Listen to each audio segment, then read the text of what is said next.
रूस यूक्रेन युद्ध को लगभग 4 साल होने वाले हैं, लेकिन गोलाबारी थमने का नाम नहीं ले रही। हजारों लोग मारे जा चुके हैं, शहर खंडहर बन चुके हैं। दुनिया भर की कूटनीति इस आग को नहीं बुझा पाई है। सवाल यही है कि क्या इस जंग का कोई अंत होगा या तबाही का सिलसिला यूं ही चलता रहेगा। रूस और यूक्रेन की जंग अब आर पार की लड़ाई बन चुकी है। पिछले कुछ दिनों से दोनों देश लगातार एक दूसरे पर ताबड़तोड़ हमले कर रहे हैं।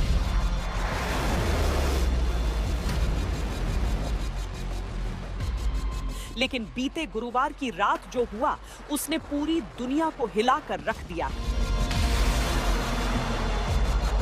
यूक्रेन ने रूस के कलेजे पर वार किया है।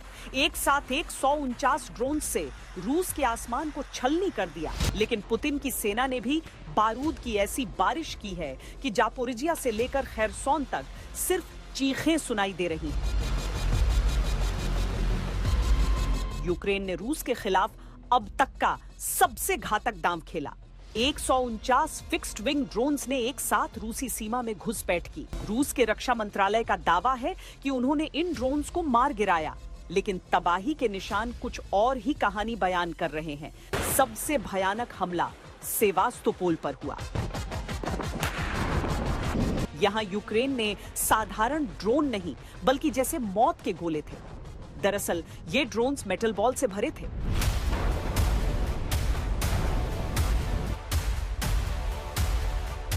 इस हमले में एक शख्स की मौके पर ही दर्दनाक मौत हो गई। 90 साल की एक बुजुर्ग महिला अपनी ही खिड़की के कांच चुभने से लहूलुहान हो गई। पस्कोव के तेल डिपो पर हुए हमले ने रूस की सप्लाई लाइन को तोड़ दिया। ब्रयांस्क में 57 ड्रोन गिराए गए। वैसे सोचने वाली बात यह भी है कि ये वही जेलेंस्की है जो पिछले हफ्ते तक अपने बिजली घरों पर हुए हमले को युद्ध अपराध बता रहे थे और अब खुद रूस के सिविलियन इलाकों को निशाना बना रहे हैं। पुतिन की सेना ने भी जापोरिजिया के 34 इलाकों पर 448 हमले किए। एक 6 साल का मासूम बच्चा इस जंग की भेंट चढ़ गया और अस्पताल में जिंदगी की जंग लड़ रहा है। जंग सिर्फ मोर्चे पर नहीं, डिप्लोमेसी के टेबल पर भी लड़ी जा रही है। अमेरिकी राष्ट्रपति डोनाल्ड ट्रंप ने साफ कर दिया है कि उन्हें अब यूक्रेन के लिए अपनी जेब खाली करना मंजूर नहीं है। ट्रंप प्रशासन ने अरबों डॉलर की सैन्य मदद पर ताला जड़ दिया है। ट्रंप का संदेश साफ है, या तो समझौते की मेज पर आओ या मरने के लिए अकेले छोड़ दिए जाओगे। पूरी दुनिया का दबाव झेल रहे वोलोडिमिर जेलेंस्की अब फटने की कगार पर है। उन्होंने सीधे ट्रंप को चुनौती दे दी है।